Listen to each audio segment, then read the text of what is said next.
기도하고 말씀 생각하겠습니다. 하나님 아버지 감사합니다. 주일 오후 예배 시간 저희들이 또 하나님의 말씀 앞에 앉아싸우니 모세가 쓴 5권의 책 중에 두 번째 책인 출애굽기의 말씀들을 조금씩 읽어보고 있고 이제 24장의 짧은 장의 말씀을 또 읽어싸우니 말씀의 뜻을 조금 해석할 수 있는 힘을 미천하고 무익한 종에게 주시고 또 주를 사모하여 이 오후에도 또 말씀 앞에 앉은 사랑하는 심령들에게 말씀을 깨닫는 은혜, 말씀 속에 담긴 하나님의 진리를 찾는 은혜, 깨닫는 은혜, 또 마음에 새기는 은혜를 주시기를 원합니다. 하나님의 말씀은 우리에게 교훈이 되는 말씀이오니 하나님의 말씀을 통해서 하나님을 알고 또 하나님의 도를 깨닫고 그 말씀대로 믿고 살아가게 하여 주옵소서. 주님 부족한 종에게 은혜를 주시고 성령의 도우심을 주시고 충만함을 주시고 또 듣는 모두들에게도 은혜를 주셔서 마음의 할례, 귀의 할례를 주시고 성령의 깨우치시는 깨닫게 하시는 은혜를 항상 주옵소서. 예수님의 이름으로 기도하옵나이다. 아멘. 아멘. 자, 출애굽기 24장 말씀 조금 생각해 보십시다. 짧은 장입니다. 언약서라고 제목을 붙여봤습니다. 1절부터 다시 좀 읽어봅시다. 또 모세에게 이르시되 너는 아론과 나답과 아비후와 아론은 형이고 대제사장이라고 우리가 부르는 자고 나답과 아비후는 아들들입니다. 아론의 아들들. 두 아들은 죽었고 여기에 나답과 아비후 아직 죽기 전인가요? 나답과 아비후는 그 큰 두 아들이라고 보입니다. 이스라엘 장로 70인과 함께 여호와에게로 올라와 멀리서 경배하고 너 모세만 여호와에게 가까이 나아오고 그들은 가까이 나오지 말며 백성은 너와 함께 올라오지 말지니라. 모세가 와서 여호와의 모든 말씀과 그 모든 율례를 백성에게 고하매 율례 때는 율례, 계명, 규례, 율법 비슷한 동의어들이 많은데 여기에 율례라는 미슈파팀이라는 말은 판단들이라는 뜻을 가진 말입니다. 우리는 율례 그렇게 번역했습니다. 미슈파팀, 판단들, 샤파트라는 말이 판단한다, 심판한다는 그런 말입니다. 샤파트, 미슈파팀, 판단들. 모든 율례를 백성에게 고하매 그들이 한 소리로 응답하여 가로되 여호와의 명하신 모든 말씀을 우리가 준행하리이다.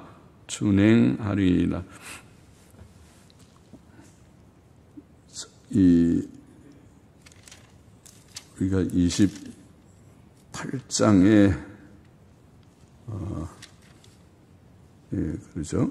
28장에 가보면 아론의 아들들이 나답, 아비후, 엘르아살, 이다말 4명이 아들인데 지금 나답과 아비후의 2명만 여기에 언급이 되어 있고 이 나답과 아비후는 하나님이 명하지 않은 불을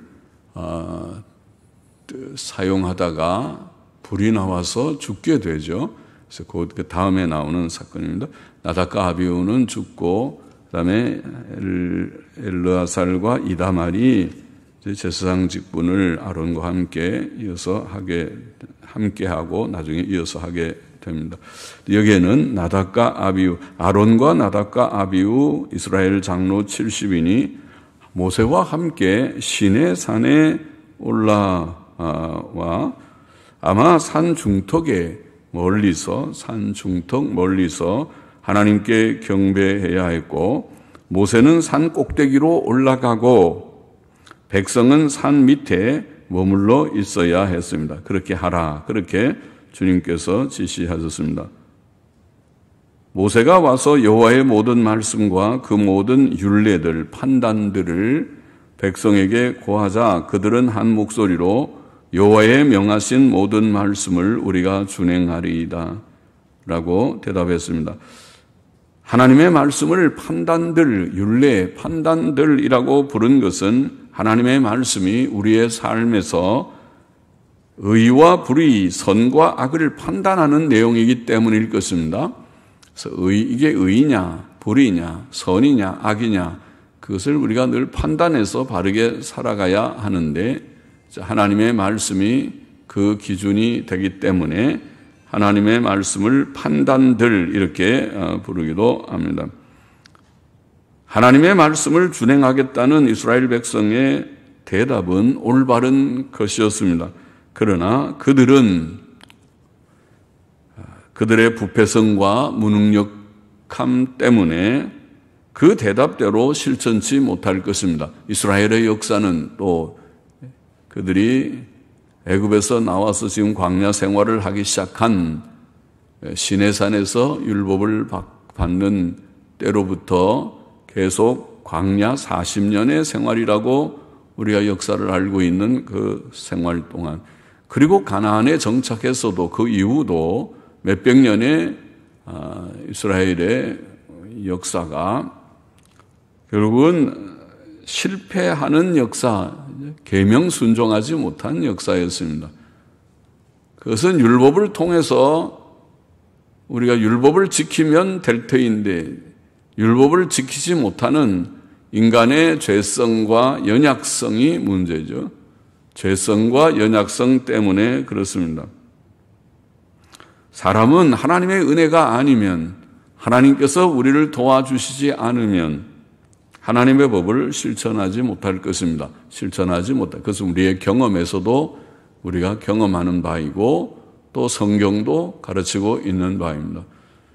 바로 우리가 그렇게 하지 못한 연약성이 있기 때문에 우리의 죄성 또 연약성 때문에 성령님께서 우리에게 오신 것입니다. 예수님의 십자가 대속의 의와 더불어 성령님의 내주하심, 우리 속에 거하신, 그걸 내주라고 하죠. 내주하심 때문에 성령을 따라 행함으로 몸에 죄악된 욕구와 행실을 죽일 수 있다. 죽일 수 있다. 성령으로 몸의 행실을 죽이는 자들이 결국은 영원한 생명의 길로 가는 자들이다. 로마서 8장 13절 말씀, 갈라디아 5장 16절에 성령으로 몸의 소욕을 극복하는 것이 그 성화의 길이다. 이렇게 보입니다. 성화의 길은 성령으로 우리 자신의 죄성, 몸의 죄성, 우리의 육신적 죄성, 죄의 욕구를 극복하는 것이다. 그렇게 설명할 수 있고, 그래서 우리도 노력은 하지만은 우리가 가만히 있지 않고 더 애쓰고 힘써서 노력도 해야 되지만은 노력을 안 해도 된다는 뜻이 아니라 노력을 안 해도 성화가 이루어진다고 말한다면 잘못 말하는 것이고 잘못 가르치는 것이고 그래도 되는 것이 아니라 노력도 하지만은 우리의 노력으로 되는 것이 아니고 성령님의 도우심으로 된다. 예수 그리스도의 의가 우리에게 원동력이 되고 성령님이 우리를 도우시는 도우심이 있기 때문에 조금씩 더디지만은 우리의 죄성, 연약성을 극복하기가 참 어렵지만은 성화는 매우 더디지만은 그러나 조금씩 이루어질 것이라고 믿습니다. 이루어진다고 우리가 생각합니다. 성령의 도우심으로 우리의 죄성을 죽이고 계명을 순종할 수 있다. 이스라엘 백성은 우리가 순종하겠나이다. 대답은 옳지만은 그러나 그 대답을 실천하는 것은 또 다른 문제고 그들은 잘 실천하지 못했습니다. 4절 보십시다. 모세가 여호와의 모든 말씀을 기록하고 이른 아침에 일어나 산 아래 단을 쌓고 이스라엘 12지파 12지파대로 12기둥을 세우고 이스라엘 자손의 청년들을 보내어 번제와 소로 화목제를 여호와께 드리게 하고 번제를 드리고 그들이 번제를 드리게 했다. 그렇게 돼 있고 그들이 번제를 드리고 영어 성경들은 아예 끊어서 이스라엘 자손의 청년들을 보내었고 그들이 번제를 드렸고 이렇게 번역했습니다. 근래의 성경들은 아예 끊어서 번역하고 이스라엘 자손의 청년들을 보내었고 그들이 번제를 드렸고 소로 화목제를 여호와께 드렸고 모세가 피를 취하여 반은 여러 양푼에 담고 반은 단에 뿌리고 언약서를 가져 백성에게 낭독하여 들리매 그들이 가로되 여호와의 모든 말씀을 우리가 준행하리이다. 또 그들이 그렇게 바르게 고백은 바르게 했습니다. 우리가 준행하리이다. 모세가 그 피를 취하여 백성에게 뿌려 가로되 이는 여호와께서 이 모든 말씀에 대하여 너희와 세우신 언약의 피니라. 언약의 피니라. 자, 모세는 여호와의 모든 말씀을 기록하였다. 4절에 기록하였다고 했습니다. 오늘날 고고학은 모세 시대 이전에 문자가 있었고 글을 쓰고 책을 만들 수 있었다는 것을 증거합니다. 모세 시대가 지금부터 3,500년 전이죠. 주전 1,500년 경의 인물이니까 지금부터 3,500년, 주전 1,500년 경에 문자가 있고 책을 쓸 수 있고 하였을까라는 질문에 대해서는 오늘날 고고학자들이 발굴한 고고학적인 발굴에서 그것을 충분히 증명되고 남았습니다. 그 전에 아브라함 시대에 아브라함 주전 2000년 때의 그런 고고학적인 유물들에서 놀라운 그런 일들이 많이 발견됐습니다. 그 시대에 많이 발전. 그러니까 사람은 점점 진화한 존재가 아니고 하나님께서 창조하신 이후에 사람이 매우 영특하기 때문에 일찍이 창세기 4장에 보면 그들이 철기 문화를 이루고 우리가 요새 진화론자들이 말하는 것처럼 무슨 석기 시대, 그다음에 청동기 시대, 철기 시대 이렇게 석기도 구석기 시대, 신석기 시대 뭐 이렇게 해서 오랜 세월이 지나서 비로소 사람이 도구를 사용하는 마치 원숭이가 점점 발전해 가지고 비로소 이제 철을 다루는 그런 것이 아니고 사람은 일찍부터 철기 문화를 이루었습니다. 철을 다루었고 그죠? 창세기 4장에 나오는 얘기죠. 악기까지 사용하는 그런 문화를 이루었다고 그렇게 기록되어 있죠. 그래서 일찍부터 문화, 이런 언어도 물론 있고 그것을 언어를 문자로 표현하는 그런 글도 매우 일찍, 지금 고고학적인 발굴에 의해서는 주전 2000년, 아마 2500년 때인가 2000년 때에 벌써 있다는 것이 다 드러나 있다고 기억하고 있습니다. 그러니까 모세 시대는 물론입니다. 물론 쓸 수 있고 그래서 여기 성경에 모세가 여호와의 모든 말씀을 기록하였습니다. 모세는 그 책을 기록하고 그것을 언약서라고 불렀습니다. 언약서, 언약의 책이다. 모세는 아침에 일찍이 일어나 산 아래에서 단을 쌓고 이스라엘 12지파대로 12기둥을 세우고 번제를 드리게 했고 번제를 드렸습니다. 그리고 소로 화목제를 여호와께 드렸습니다. 번제, 화목제 그런 제사에 대한 아직 제사의 제도가 정확하게 레위기에 처음 5가지의 성문법으로 5가지의 제사가 구체적으로 지시되고 기록되어 있지만은 그러나 여기에 번제와 화목제라는 말이 나옵니다. 번제를 드리고 화목제를 드렸다. 번제는 속죄와 헌신의 의미가 있는 제사라고 이해됩니다.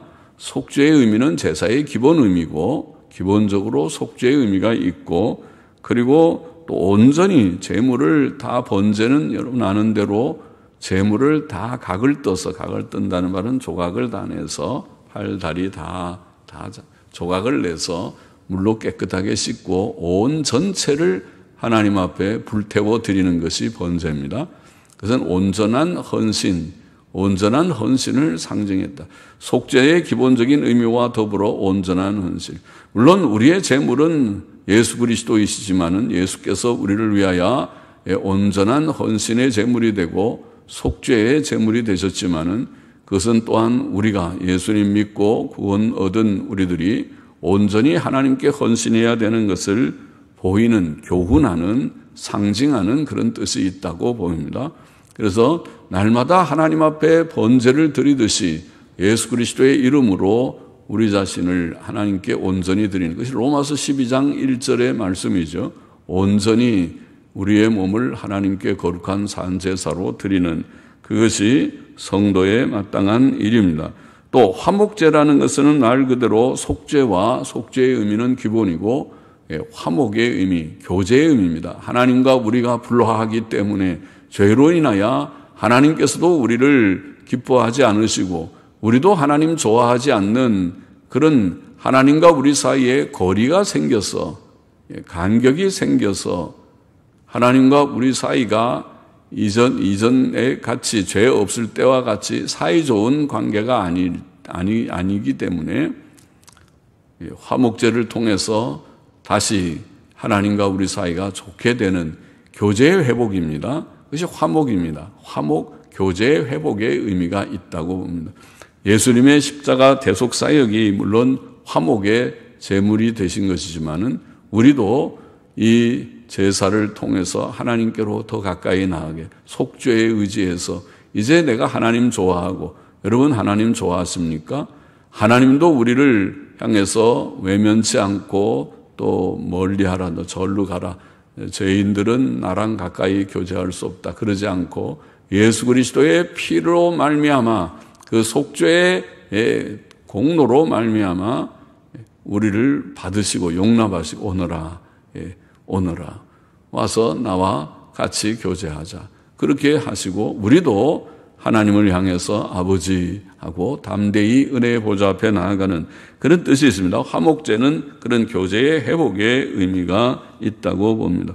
모세는 번제와 화목제를 드렸습니다. 그리고 그 피를 그 제물의 번제물 화목제물의 피를 취해 반은 여러 그릇에 담고 반은 단에 뿌렸다. 단에 뿌리고 속죄의 의미가 있고 반은 그릇에 담아서 그것을 또 언약서를 가져 앞에 하나님의 말씀을 기록한 책인 언약서를 가져 백성에게 낭독하여 들려주었습니다. 그 언약서는 출애굽기 21장부터 23장의 내용일 것입니다. 그 앞에 그가 하나님께로부터 받은 모든 법의 내용을 기록한 책을 읽어주고 그러자 백성들이 여호와의 모든 말씀을 우리가 준행하리이다. 그렇게 고백했고 그것은 옳은 고백이고 모세는 그 피를 취해서 그렇게 고백하는 마치 언약식을 하듯이 언약을 맺듯이 주께서 이 속죄의 피 번제와 화목제로 말미암는 이 피 속죄의 피를 취하여 백성에게 뿌리면서 이는 여호와께서 이 모든 말씀에 대하여 너희와 세우신 언약의 피라. 언약의 피라. 언약 백성입니다. 피로 맺어진 속죄의 피로 맺어진 그들이 그냥 자신의 행위로는 주 앞에 설 수 없는 자들이지만은 주께서 속죄의 피를 통하여 그들을 받으시는 언약 백성입니다. 그래서 피가 귀한 것이죠. 감사한 일입니다. 어린 양의 피가 아니면 우리는 하나님과 화목할 수 없습니다. 하나님께로 나아갈 수 없습니다. 그러나 어린 양의 보배로운 피 때문에 우리가 감히 죄인인 우리가 죄의 씻음을 받고 하나님께로 나아가서 아버지라고 부르고 하나님께서도 우리를 향하여 죄인은 가라고 물리치지 않으시고 오너라 잘 왔다 오너라 다시는 죄 짓지 말고 바로 살아야지 그렇지 그래야지 그래야 착하지 그렇게 하겠죠. 그래야지. 그럴 때 우리를 받아주시고 우리도 하나님께 자꾸 기웃기웃 죄 지은 잘못한 애기들이 엄마 아빠 눈치만 보면서 눈치만 살살 보고 자꾸 피해서 어디 숨으려고 하지 않고 엄마 아빠한테 품에 확 안기듯이 우리도 하나님께 나가서 아버지 하나님 나의 하나님 하고 하나님께 나아갈 수 있고 하나님께서도 우리를 향하여 얼굴을 기쁘게 보시고 얼굴을 돌리지 않으시고 잘 왔다 오너라 내 사랑하는 자녀들아 오너라 그렇게 하신다는 거죠. 그것이 언약입니다. 피로 맺어진 예수 그리스도의 피로 언약의 피로 맺어진 그런 관계입니다. 그것이 제사 제도를 통해서 주께서 보이시는 뜻입니다. 그래서 그 피를 뿌려서 제단에 뿌리고 그 피를 백성들에게 뿌려서 언약의 피라고 부른다. 그 피를 통해서 하나님과 이스라엘 백성이 화목하게 될 것이라는 것을 암시하고 있습니다. 9절 보십시다. 모세와 아론과 나답과 아비후와 이스라엘 장로 70인이 올라가서 이스라엘 하나님을 보니 하나님을 배웠다. 하나님을 보니 그 발 아래에는 청옥을 편듯하고 하늘같이 청명하더라. 하나님은 영이시니까 하나님의 본체를 볼 수는 없지만은 하나님의 현현, 하나님의 그 나타나시는 것이 상징적으로 여기에 그 발 아래는 청옥을 편듯하고 하늘같이 청명하다. 그렇게 하나님의 현현을, 하나님의 나타나심을 묘사했습니다. 하나님께서 하나님의 영광을 그렇게 아름다운 영광으로 이게 나타내 주셨다. 청옥을 편듯하고 하늘같이 청명한 모습으로 하나님께서 이스라엘 백성에게 나타나셨다. 그것이 어떤 형상인지 나타나셨다. 하나님이 이스라엘의 존귀한 자들에게 손을 대지 아니하셨고 보통은 하나님을 뵙게 되면은 죽을 수도 있지만은 하나님께서 그들을 죽이지 않고 그들을 가까이 오게 하셔서 하나님의 영광을 접하게 하셨다. 그래서 그들은 하나님을 보았다. 하나님을 보고 하나님을 보았다. 어떻게? 하나님이 우리 같은 형체는 아니시지만은 여기에 그 발 아래는 청옥을 편듯하고 하늘같이 청명한 어떤 하나님의 영광의 현현을, 하나님의 영광의 나타나심을 그들이 보았다고 표현했습니다. 하나님을 보았고 그리고 하나님 앞에서 그들이 먹고 마셨다. 그들 하나님 앞에서 하나님의 영광 앞에서 그들이 먹고 마셨다. 하나님과 교제를 하는 것이죠. 하나님과 신에 화해했다는 것이죠. 화목하지 않으면은 하나님 앞에서 먹고 마실 수가 없을 텐데요. 그러면은 하나님께서도 기뻐하지 않고 그들도 두려워서 얹힐 텐데 먹으면은요. 그렇죠. 편하지 않으면은 밥 먹으면 얹히잖아요. 그래서 그들이 마음이 편안했습니다. 하나님과 화해하고 화목하니까 그 앞에서 그들이 기쁨으로 즐거움으로 먹고 왔어요. 그들이 하나님 앞에서 즐거움을 얻었다는 말이라고 보입니다. 12절 계속 읽어봅니다. 여호와께서 모세에게 이르시되 너는 산에 올라 내게로 와서 거기 있으라. 너로 그들을 가르치려고 내가 율법과 계명을 친히 기록한 돌판을 내게 주리라. 십계명판을, 십계명은 하나님께서 우리에게 주신 도덕법이지 않습니까? 도덕법은 생활 지침이거든요. 우리가 어떻게 살아야 될까를 보여주시는 그런 지침이에요. 그러니까 굉장히 중요한 것이죠. 모세오경이 다 중요하지만은 모세오경 중에 십계명은 중요한 것이죠. 십계명은 우리의 생활의 규범이니까. 그래서 그것을 하나님이 직접 돌판에 기록해 주신다. 그렇게 되어 있습니다. 처음에는 판도 만들어 주셨죠. 하나님이 직접 돌판도 준비하시고 그리고 거기에다가 직접 하나님이 기록하셔서 와, 놀라운 하나님이 어떻게 돌판에다가 글을 기록하시는지, 하나님은 어떻게 히브리어를 잘 쓰시는지, 히브리어로 아마 쓰실 터인데 히브리어로 쓰신 돌판을 내가 줄 터이니 올라오라. 그래서 모세를 시내산 꼭대기로 불렀습니다. 네게 주리라.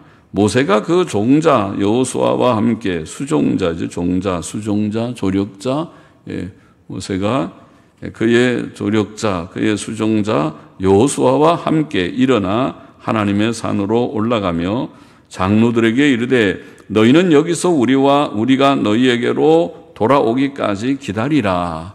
아론과 훌이 너희와 함께 하리니 무릇 일이 있는 자는 그들에게로 나갈지니라.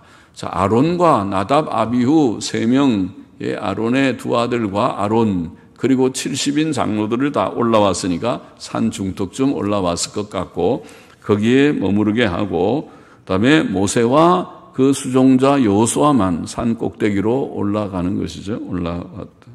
그래서 무슨 일이 있으면 아론과 훌에게 그렇게 하라. 그렇게 지시를 하고 올라간다. 모세가 산에 오름에 15절 구름이 산을 가리며 여호와의 영광이 시내산 위에 머무르고 구름이 6일 동안 산을 가리더니 제7일에 여호와께서 구름 가운데서 모세를 부르시니라. 이 모세가 산에 올라갈 때 금방 만난 것이 아니고 6일 동안 구름이 온 산을 가리워 있고 제7일째 될 때 하나님께서 구름 가운데서 모세야, 모세야, 이제 올라오라는 거죠. 올라오라. 모세를 부르시니 그러니 모세가 산 꼭대기에서 하나님을 대면하게 되었다. 그러니까 산 위에 여호와의 영광이 이스라엘 자손의 눈에 맹렬한 불같이 보였고 시내산 꼭대기가 막 불이 온 산이 불이 타는 것 같은 맹렬한 불이 타는 것 같은 큰일 났다 산불이 났다 싶은 그런 불이 붙는 시내산의 모습을 상상합니다.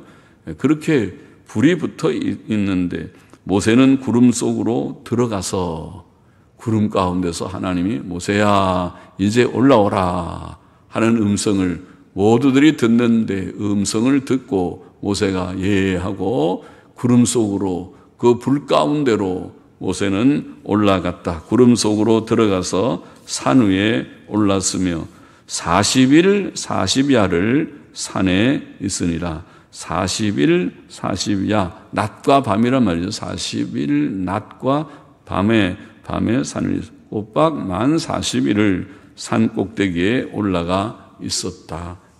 그러면 40일 동안 물도 먹지 않고 또 음식도 들지 않고 금식하면서 산 꼭대기에서 하나님과 대면하는 놀라운 시내산 계시입니다. 이스라엘의 역사에서 가장 중요한 사건의 하나죠. 시내산 계시의 사건입니다. 시내산에 그들이 와서 음성으로 물론 십계명을 듣는 것도 놀랍고 모세를 불러서 산 꼭대기에서 십계명의 돌판을 직접 받게 하신 건 놀랍고 거기에서 하나님과 40일 동안 모세가 하나님을 대면하며 하나님과 대화하는 하나님께서 모든 율법을 다 지시하고 모세는 그 율법을 잘 귀담아 들어서 내려와서 그 모든 내용들을 이제 기록하게 될 것입니다. 그것이 모세 오경으로 기록되는 중요한 내용이 될 것입니다. 자, 그래서 하나님께서 구름 가운데서 자신의 영광을 나타내시고 말씀하셨다. 그렇게 되어 있습니다. 구름은 성경에 하나님의 영광을 나타내는 그러한 방법이죠. 계시적인 방편이었습니다. 출애굽기 16장에서도 이미 16장 10절에 아론이 원망하는 이스라엘 자손의 온 회중에게 말하며 그들이 광야를 바라보니 여호와의 영광이 구름 속에 나타나더라. 이런 말씀이 있죠. 하나님께서는 구름으로 자신의 영광을 나타내고 나섰습니다. 출애굽기 맨 끝에 40장 34절에도 성막을 건립한 후에 그 후에 구름이 회막에 덮이고 여호와의 영광이 성막에 충만하였다. 구름은 하나님의 영광과 동의어처럼 언급되어 있습니다. 민수기 16장 42절에도 회중이 모여 모세와 아론을 칠 때에 회중들이 사람들이 모세와 아론을 대적하고 모세와 아론을 막 친다 그랬어요. 아마 멱살 잡고 한 대 주먹으로 쳤는지 쳤을 때에 회막을 바라본 즉 구름이 회막을 덮었고 여호와의 영광이 나타났더라. 하나님께서 좀 노하신 거죠. 너희들이 그렇게 악을 행하는구나 이놈들 하듯이 하나님께서 구름으로 회막에 나타나시는 그런 영광을 보여주시기도 했습니다. 구름은 하나님의 현현의 그런 모습이었죠. 현현의 방법입니다. 모세가 구름 속으로 불 가운데로 올라가서 40일 밤낮 거기에 있으며 금식하며 하나님의 음성을 듣게 되었다.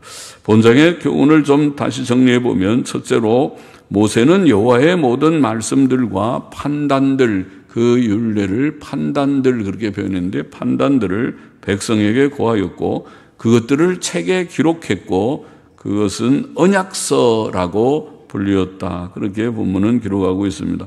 언약서, 이것이 성경이죠. 성경은 언약서입니다. 그래서 구약과 신약, 우리가 약이라는 언약이라는 말을 사용합니다. 언약, 구약 성경, 신약 성경, 언약의 책입니다. 하나님께서 어떻게 이스라엘 백성과 약속을 맺었는가, 시내산 언약을 맺은 것을 보이고 있습니다. 그래서 하나님의 언약의 책, 성경은 오늘 하나님과 우리 인류 사이의 약속의 책입니다. 구약은 옛 언약, 이스라엘 백성과 맺으신 그런 형태의 약속을 보이고 있고, 신약은 예수 그리스도로 말미암아 우리에게 주신 약속의 내용이라고 말할 수 있습니다. 성경은 하나님의 약속의 책, 곧 하나님의 말씀입니다. 하나님께서 말씀하신 약속의 말씀을 기록한 것이 성경입니다. 이것이 성경의 가치입니다. 성경은 참 가치 있는 책이라는 것을 우리가 알아야 되겠습니다. 하나님의 말씀이니까. 그래서 시편 119편 72절에는 성경을 천천금은보다 낫다.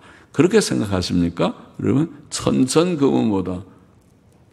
금덩이 하나면 엄청 요새 금값이 비싸다고 하는데, 사람들이 금을 사모아서, 금이 제일 안전자산이라고 해서 금을 사모은다고 그러는데, 그런데 천천금은보다 이 좋은 순금, 많은 금의 그런 보다 하나님의 말씀이 낫다. 그렇게 말했어요. 성경의 가치를 바로 아는 자는, 성경은 하나님의 말씀이라는 그 가치를 바로 아는 자는 아멘 할 것입니다. 아멘이다. 그리고 성경의 가치를 알기 때문에 성경을 좋아하고 또 사랑하고 그 말씀을 죄하로 묵상하는 자가 될 것입니다. 성경의 가치를 아는 우리가 되기를 원합니다. 언약서라는 이 가치, 하나님의 말씀이라는 가치를 알고 성경 사랑하는 우리 모든 성도가 되기를 바랍니다. 성도가 되십시다. 둘째로, 이스라엘 백성은 하나님의 모든 말씀을, 모세를 통하여 전해진 말씀을 들었을 때 우리가 준행하겠나이다, 다 그 말씀을 행하겠다고 두 번이나 그렇게 말을 합니다. 옳은 말이라고 했습니다. 옳습니다. 하나님의 말씀 앞에 다 행해야지. 안 행하면 그것이 죄인데, 하나님이 말씀하시는 십계명과 모든 계명의 말씀들, 약속의 말씀, 구약 성경이나 신약 성경이나 하나님의 말씀의 바른 그 뜻을 우리가 바르게 이해하고 해석한다면 그 모든 말씀을 다 내가 행해 보겠나이다. 당연히 그렇게 대답해야 할 것입니다. 하나님의 뜻은 우리가 하나님 말씀을 믿고 행하는 것입니다. 신명기 4장 2절에 보면, 내가 너희에게 명하는 말을 너희는 가감하지 말고, 거기에 네 마음대로 더하고 빼고 하지 말고 그대로 해. 성경 말씀대로 그대로 가감하지 말고 내가 너희에게 명하는 너희 하나님 여호와의 명령을 지키라. 그러죠. 그것이 하나님의 뜻입니다. 가감하지 말라. 신약 성경도 맨 끝에 그렇죠. 이 예언의 말씀을 가감하지 말라. 가감하지 말라. 만일 여기에 더하면 재앙을 더하고 여기에서 빼면 내가 생명나무에 참여하는 천국 들어가는 걸 빼버리겠다. 그렇게 엄히 경계하셨어요. 가감하지 말라. 성경은 가감하는 내 마음대로 더하고 빼고 할 수 있는 책이 아닙니다. 가만히 두고 내가 두려운 마음으로 읽고 깨닫기를 원하는, 주여 내가 다 못 깨달아서 그 성경에 미치지 못하는 자가 되지 않도록 성경의 그 충만한 지식에 내가 이르게 해 주옵소서. 그 모든 말씀을 다 깨닫고 믿게 하여 주시고, 알게 하여 주시고, 믿게 하여 주시고, 그것을 다 행하게 해달라고 우리가 기도해야 할 책입니다. 그렇죠? 성경 말씀은 다 우리가 믿고 행해야 될 그런 책입니다. 그런데 아까도 말씀드렸지만은 그것이 이치이지만은 성경을 우리가 다 행해야 된다는 건 구약이나 신약이나 변함없는 진리고 이치이지만은 문제는 우리의 죄성 때문에, 우리의 연약성 때문에 그 말씀을 지키지 못한다는 것이 구약이나 신약이나 똑같은 이치입니다. 또 물론 본문에는 그렇게는 나와 있잖아요. 그냥 행하겠나이다 이스라엘 백성이 말했다고만 나와 있지만은 이스라엘 백성은 행하지 못했다. 어떻게 하느냐? 우리가 다 성경 읽어보면 모세오경의 민수기 읽어보면은 그들이 조금만 어려울 때 어찌하야 그래서 가데아 바네아에서 하나님께 대적하고 불신앙적인 말하고 밤새도록 울고 다시 애굽으로 돌아가자. 모세를 치워버리고 우리가 장관 하나 뽑아서 돌아가자. 그렇게 하다가 하나님께서 노하셔서 그들을 40일 정탐한 일을 하루를 1년으로 계산해 40년 동안 광야 생활을 방황케 하는 벌을 내리신 것이 민수기의 내용이죠. 민수기 13장의 가데스 바네아 사건 후에 그들이 40년 광야 생활을 돈 것이 민수기 내용입니다. 그러면 그들은 우리가 다 행하겠다 해놓고 행하지 못했습니다. 민수기만 그런 것이 아니라 사사기 가면 사사시대도 마찬가지고 열왕시대 전체가 열왕기 하까지 이스라엘 또 남방 유다가 멸망하는 것도 못 지켜서 멸망하는 거죠. 이거 제1, 2계명을 못 지켰어요. 하나님만 섬기고 우상 섬기지 말라는데 그들이 결국 우상 섬기다가 망한 것이지 않습니까? 이스라엘이 멸망한 이유, 죄의 첫 번째 죄가 우상 숭배입니다. 그리고 물론 두 번째 쪽은 음란과 모든